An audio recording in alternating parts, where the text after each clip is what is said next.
see you, but I don't hear you. Привет, да. Я вас вижу, я вас не слышу. Да.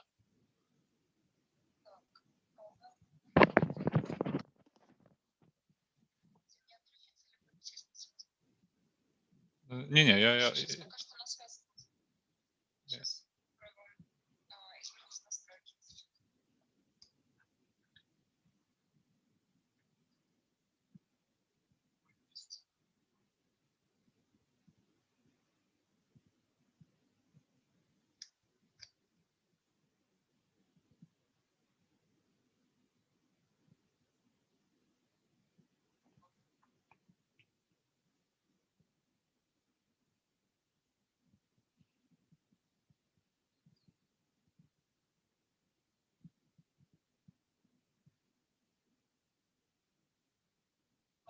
Да-да. Раз, два, раз, два.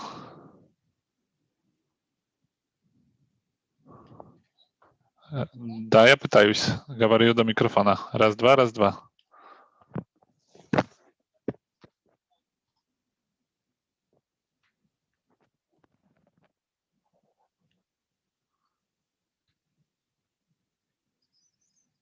Даже камеру включил.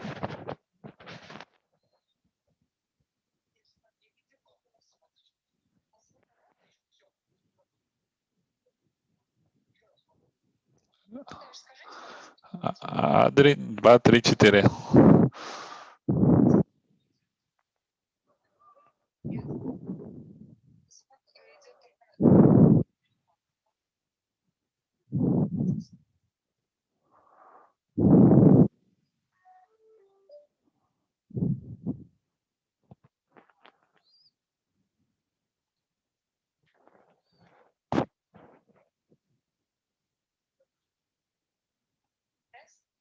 Раз, два, три, четыре. Раз, два, три, четыре.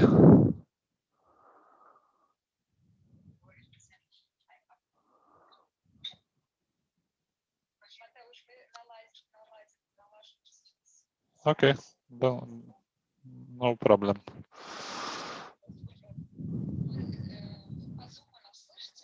Я сейчас посмотрю.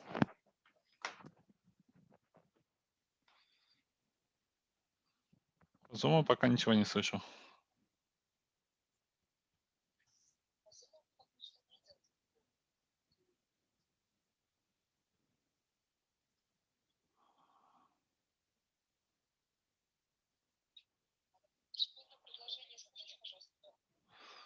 Один, два, три, четыре.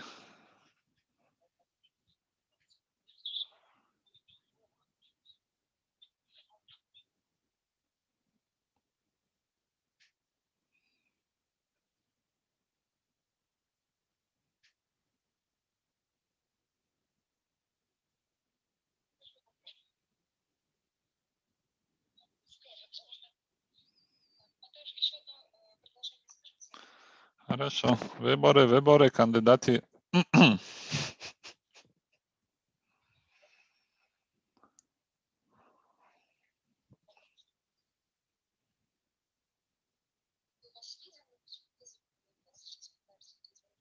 Меня тоже не слышно, да?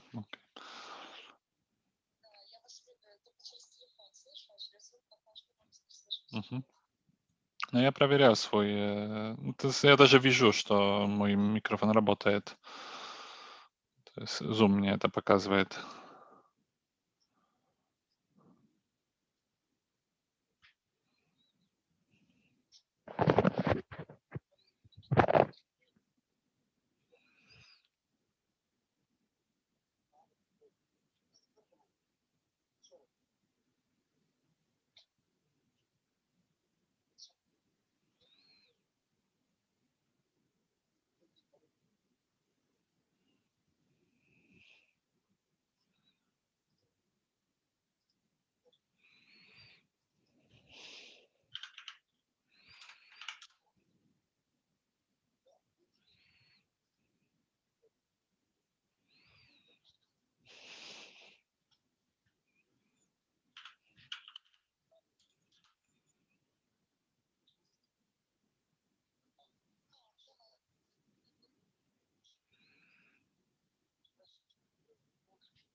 В Варшаве погода лучше, чем в Берлине.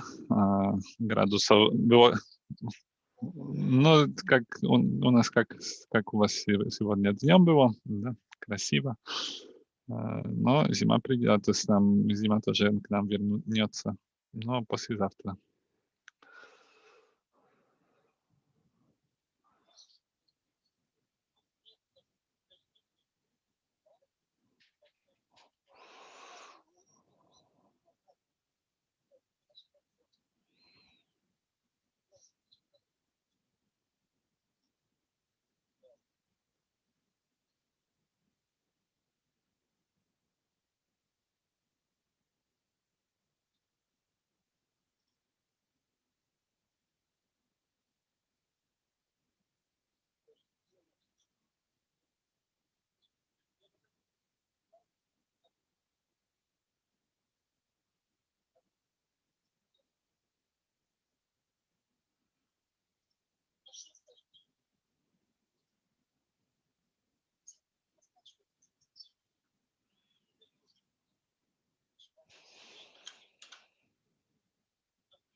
Раз, два, три, четыре.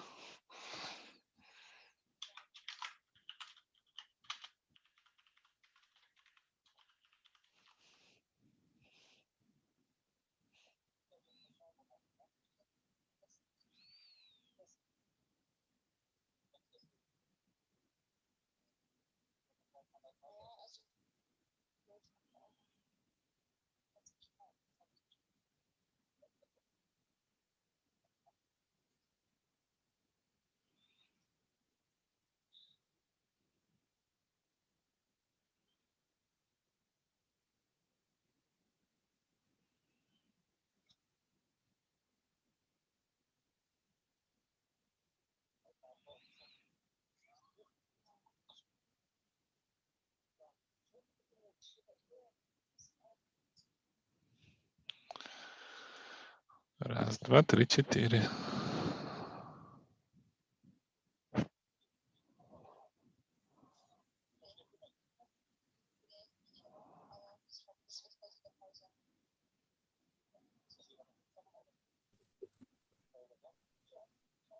О, заработала?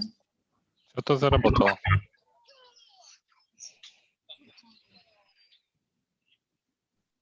Так, давайте немножко. Раз, два, три, четыре. Так. Ребят, теперь видео, да? Картинку поменяй, пожалуйста. Отлично, ну все. Все, картинка у нас заработала, звук заработал.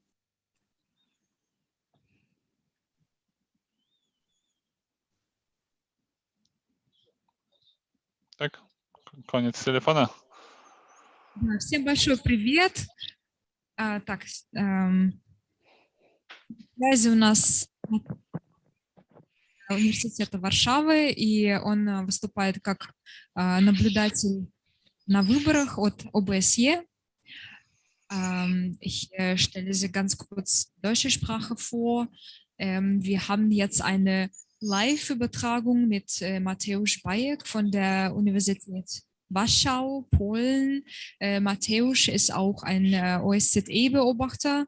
Er hat sehr viel zu den Wahlergebnissen von den russischen Wahlen beobachtet und kann uns so einiges berichten zu dem Thema, was die typischen Wahlfälschungsmethoden wären. Mateusz beginnt seinen Vortrag mit einem kurzen Input und dann zeigt er uns ein paar Videos. Коротко резюмирую на русском. Матеуш достаточно долгое время наблюдал как представитель ОБСЕ за фальсификациями на выборах. Он начнет свое выступление с небольшого инпута, небольшого резюме, небольшой презентации, и затем он хочет дополнить свой рассказ видео. Матеуш, передаю вам микрофон. Okay. Hi, I want to concrete that I not represent here OSCE. I was working for OSCE, but I'm not officially representing them. I have experience to work with them, but I cannot name myself as a representative of them. I am representative of Polish Political Accountability Foundation.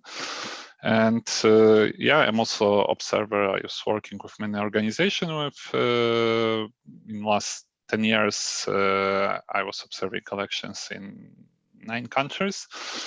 And I'm also I was also head of missions of video observation of elections in 2 countries, in Azerbaijan and also in Russia.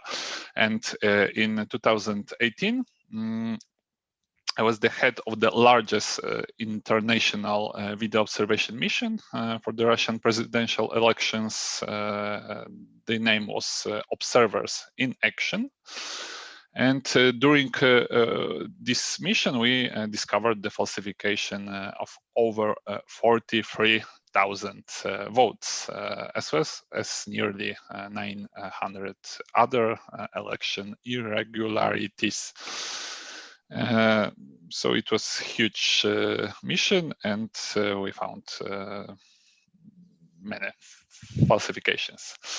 And during these 10 years of dealing with Russian and also Belarusian and Azerbaijani elections, I discovered this amazing world for myself, in which laws and procedures are broken, electoral turnouts, voting cards, and the counting of votes are falsified. Get to the world of Russian, Belarusian, and Azerbaijani elections is a bit like entering or getting into the magical world of Harry Potter. Not everything we can see in this world is exactly what we expect to see.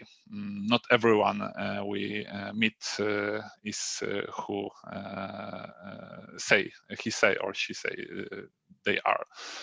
The world of elections here, so in Russia, Belarus, and Azerbaijan, is full of magic tricks that is impossible in this real, not magical world, which we know, for example, from European Union.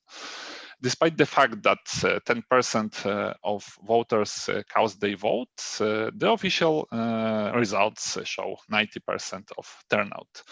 Although half of the voters vote for the opposition, Putin, Lukashenko, or Aliyev still receives 80% of votes. Although there is one man standing next to the ballot box, he votes for 5, 10, and maybe sometimes for 20 people. Members of the election commissions and observers, instead of honestly performing their functions, make sure that the result of the elections in the commissions make the governor and the president of the country happy. For many years, everything that I observed made me sad and gave a headache because it is very hard to see such things. But time to time, after some years, I realized that it is impossible to be all the time set of what I'm seeing. So I started to make a laugh about this, and I apologize if any one of you will be offended by my jokes about elections, but I cannot speak about elections differently than by laughing. Okay, we can start with explaining what the elections consist and where irregularities can take place to help you understand how hard it is to observe elections in these countries, in Russia. So we have election commission with its members, with observers. In some countries, the commission work can be also followed by webcams, by internet. It is Russia, it is Azerbaijan, also Armenia. Maybe you can give from time to time a very quick summary in Russian, because I see that there are people coming to us and there might be some needed Russian summary, if it's fine with you. Это не проблема, но тогда как бы это будет гораздо больше времени занимать. Я думаю, что я скоро могу начать это делать. Это вступление, оно более для людей, которые вообще не понимают, что это такое выборы в России, на Востоке. То есть оно больше для неспециалистов. А дальше я уже буду рассказывать такие вещи, про которые я могу рассказать на русском. Ну, ладно, я просто начал говорить про то, что за 10 лет жизни, с того, как я занимаюсь выборами в России, в Беларуси, в Азербайджане, я нашел для себя этот магический мир, в котором все абсолютно может быть чем-то другим, чем мы ожидаем, что фальсификации настолько странные, что наблюдатели и члены участков, они работают так, как мы не ожидаем, что они не работают для того, чтобы выборы были честными, а для того, чтобы было приятно местному губернатору или президенту страны. Вот. И с временем вначале мне было грустно, конечно, когда первый раз видел фальсификации в Санкт-Петербурге, в Минске, где-то в Баку, но с временем я начал про них шутить, потому что я не вижу иначе, чтобы можно было рассказывать про эти выборы. Но, конечно, к этой проблеме нужно относиться серьезно, но чтобы ее заинтересоваться, иногда лучше поулыбаться, чтобы потом заглубиться самому и сделать все как это должно быть, так, то есть бороться за свободные выборы. Okay. I lost a moment. I was speaking in Russian. I will have three parts of my speech, of my presentation, and every part will be with video. Maybe I will start with what I think is the most important to understand for you if you want to be interested on Eastern European elections. Because what you can see in TV, in media, in internet, it is not the all true about elections in these countries. It is very important to understand that media, also oppositional free media, like to show the easiest way, in the easiest way, how the falsifications look like in Eastern Europe. But we as analytics, as observers, I want to tell you that this picture of these elections is a little different. So the most important falsifications are not these falsifications that are easy to show to the other people, so to you.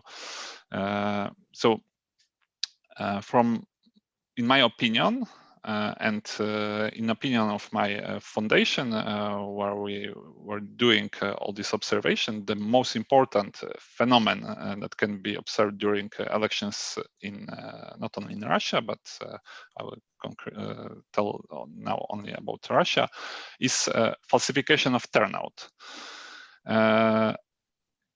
If you are interested in elections in Russia or Belarus or Azerbaijan, before you have probably heard about this phenomenon that they are overstating the turnout in these countries. But what is it overstating the turnout, and what is it for? Overstating the turnout means that the election commissions reports much larger number of people who voted than it actually was. And how does it look in practice? I would like to show you a video, a short video prepared by our foundation, in which we present this phenomenon from the elections of President of Russia in 2018. И сейчас по-русски скажу, что в оценке нашего фонда, Фундации ответственной политики из Польши, и то, что мы узнали в рамках наших исследований, самым главным, на что мы должны обращать внимание, самой главной фальсификацией, которую мы находим в России, это не вбросы, не многократные голосования, не известные карусели, где люди переходят с участка на участок, а самое главное – это завышение явки. И это, конечно, чуть скучно, но это настолько важно, чтобы понимать, как сильно это влияет на выборы, что я должен от этого начать, и хочу вам показать видео. Оно на русском и на английском, в котором вы увидите, какими могут быть настоящие результаты выборов и насколько завышенной может быть явка на выборах. И сейчас вопрос, вы включите это видео или мне включить? Видео, и все, что вы видите на своем экране, мы видим на параллельном экране, который мы подключили и вывели на наш большой экран. Хорошо, тогда я просто мы не договорились до конца, как это будет. Я уже включаю. Так, подождите. Share screen.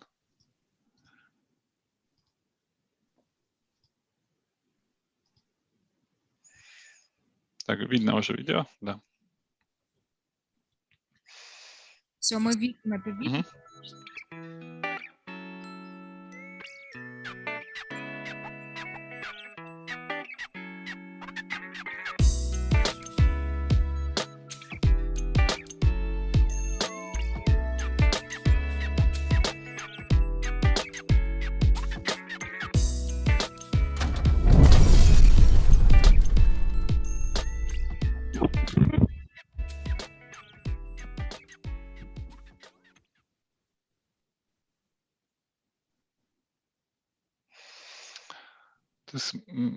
You can see here how elections in Russia are looking. It is Northern Caucasus, Kabardino-Balkaria, Anzoray, small village. And you can see the difference between official turnout. It is down, right. Now you can see 705, and real turnout. So it is less than 100 now. And official turnout, it is information you can find easily in internet in Russian Electoral Commission webpage. and real turnout you should count. So we were counting. We were working on in every election commission about 8 hours, 8 to 12 hours, because sometimes we were making our video faster to work. And we were counting all these people. And at the end, we are receiving so interesting and funny results that you can see. That official turnout was more than 6 times bigger than real turnout. And the real turnout was less than 20%. So it is a shocking number for Northern Caucasus, which is known in all media, not only Russian, but also Western, that people here are voting for Putin and they like to vote for him. And the biggest turnout is here. It is not true. It is fake that they told us and they make us believe that these nationalities, Muslim in Caucasus, are voting for United Russia or for President Putin. В сокращении, настоящая явка на Северном Кавказе, про которую мы всегда слышим, что там 90%, 80%, это самый большой фейк, который я узнал о выборах в России за все эти 10 лет моей работы. На самом деле явка на Северном Кавказе может быть ниже 20% на выборах президента России. Это настолько шокирующе было для меня в тот момент, и думаю, что и для вас может быть очень шокирующим. So this commission 75, sorry, we were seeing in this video is the example of one of the most falsified commissions in Russia 3 years ago. As I said, it is shocking that turnout here was overstated by more than 6 times. So earlier, before these elections, I was hearing some stories that real turnout in Caucasus is very small, is sometimes smaller than 40%, 30%. But I did not believe, because all my life I heard that people in Caucasus like to vote for United Russia, for Putin. But one mission, and we found the truth, and the truth was so strange and maybe also a little funny that turnout in Moscow, in St. Petersburg, in Yekaterinburg is 4 times bigger than in Caucasus. It is very interesting information, and it should be also interesting for all analytics that are working with Caucasus, because what I read earlier, most of articles were telling me that people here like to vote for them, and no, it's not true. Okay, if you want to see videos like that with from other commissions from whole Russia, we made a webpage with these videos with information about elections in 72 election commissions we were observing. The name is Observers in Action EU. So you can enter and read it. It is in English, in Russian, and also in Polish. So 3 languages. Okay. Why you may think why, or ask yourself why they need to falsify the turnout in electoral commissions. It is not the goal. of the members of election commission to falsify the turnout. But if significantly fewer people voted in the election commission, that means that election commission may falsify much more votes than it was possible if there will be no overstated turnout. Please consider it. If 309 people voted, like it was in this commission, and there is 2,000 in documents, it means that you have 1,700 more votes to falsify. So it helps you to make results in this commission nicer for governor or for president of Russia. In what moment this falsification were made, it depends on the commission. It could be done at the beginning of the work of commission. It could be done, votes can be thrown into the ballot box through the working day. But the most popular method is to falsify the results after the commission is closed, for example, only by entering the false results on the protocol. То есть я вначале сказал, что это был пример одной из самых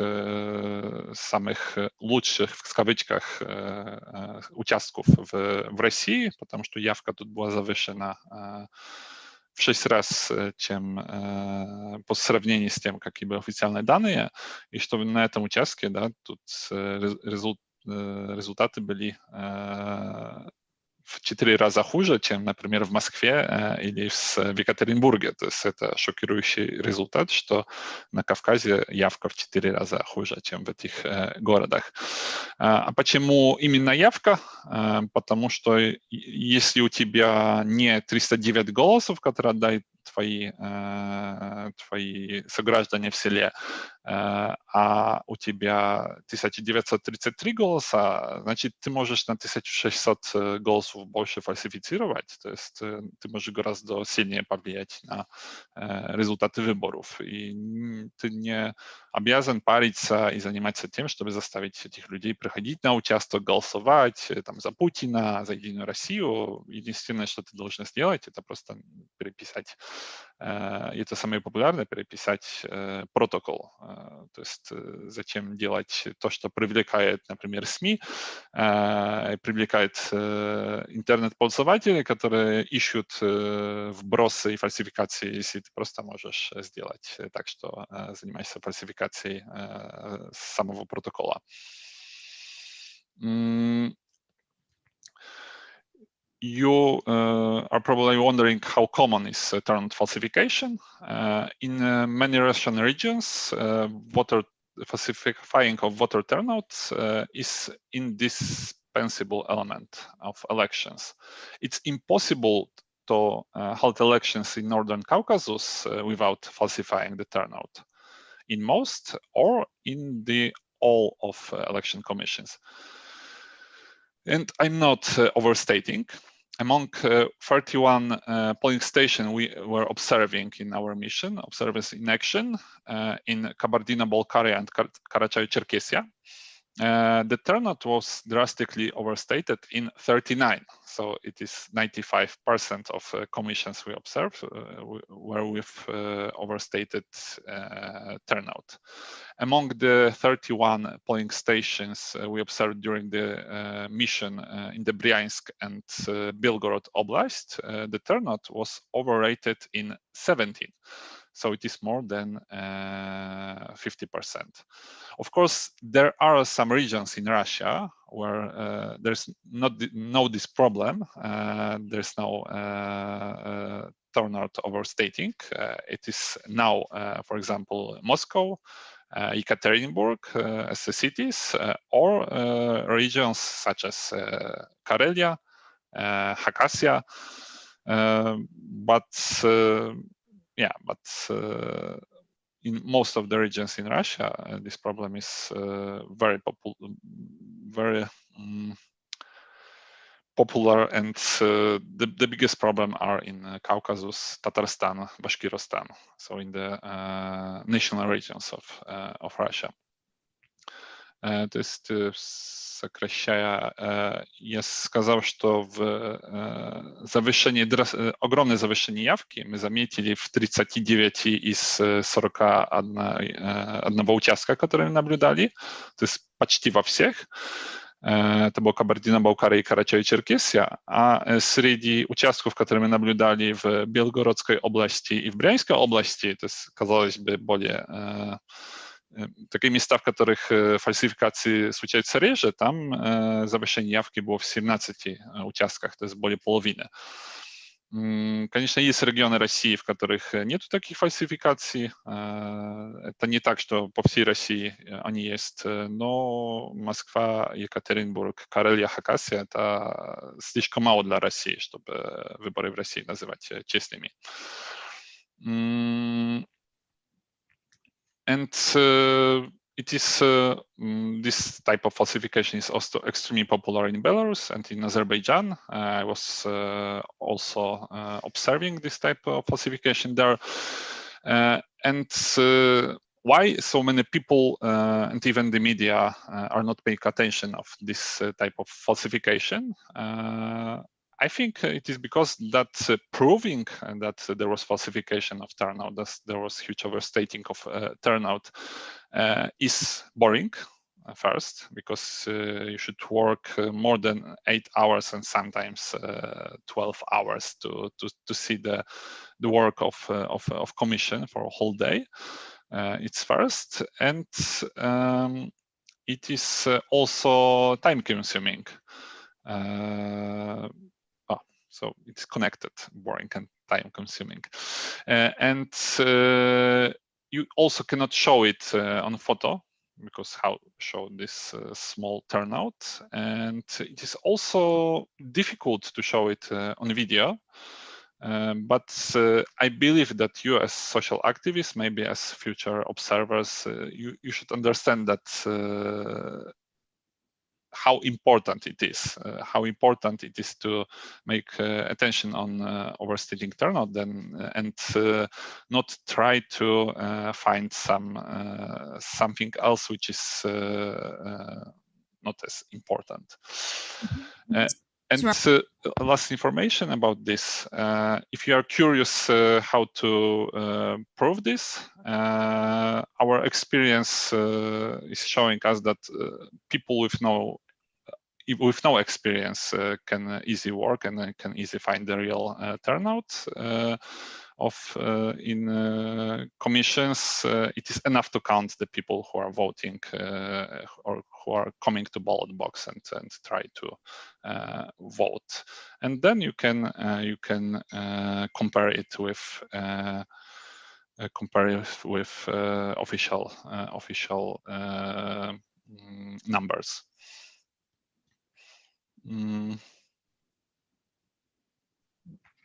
Да, слушаю вас.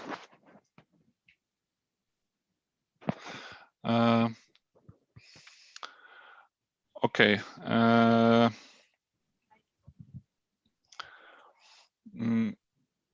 Mateusz, if you can hear me. Да, I can hear you now. Great.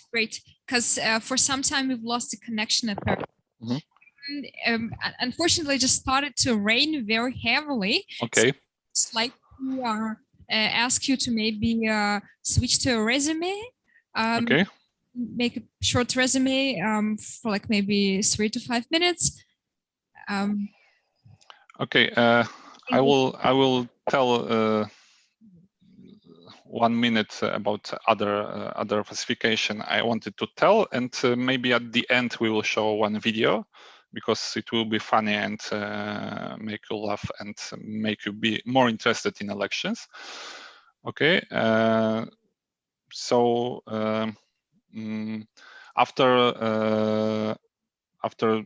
the moment where you are after the end of the day, you must to falsify the protocol it is connected with falsifying the turnout.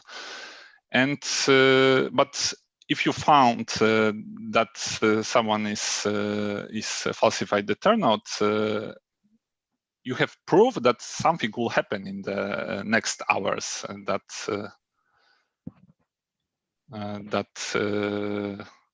okay.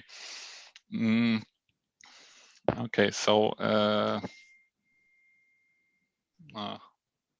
sorry. So we really need to resume now. Okay. Yeah. So I want to say that it is not hard to be video observer and to be video observer and to look and to find falsification in Russia, in Azerbaijan, in Belarus. But the most important is that falsifications are not all the time interesting and easy to see, easy to show, and they are. Yeah. Thank you a lot. Stay with us. Sorry.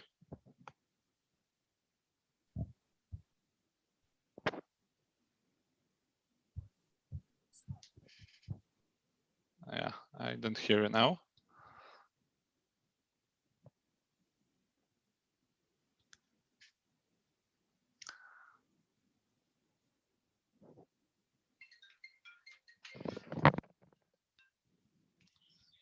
Привет.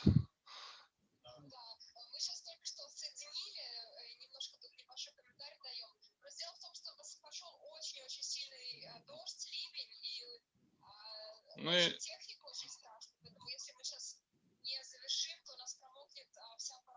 ну я понимаю, не всегда получается. В принципе, было уже достаточно много материала, и я смотрю здесь, как вот я вам скину сейчас ссылку, у нас все это время шел стрим, смотрели люди онлайн тоже, вот, так что было очень-очень классно и очень классный рассказ.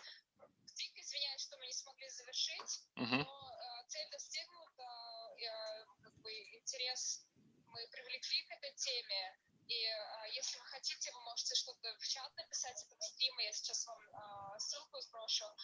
Здесь уже очень много комментариев, какой интересный у вас рассказ, какой вы большой молодец, по-русски очень хорошо говорите. Вот, сейчас я вам сброшу ссылку, хорошо? Окей, хорошо. Супер, и спасибо большое. Ну, так, на связи, пока.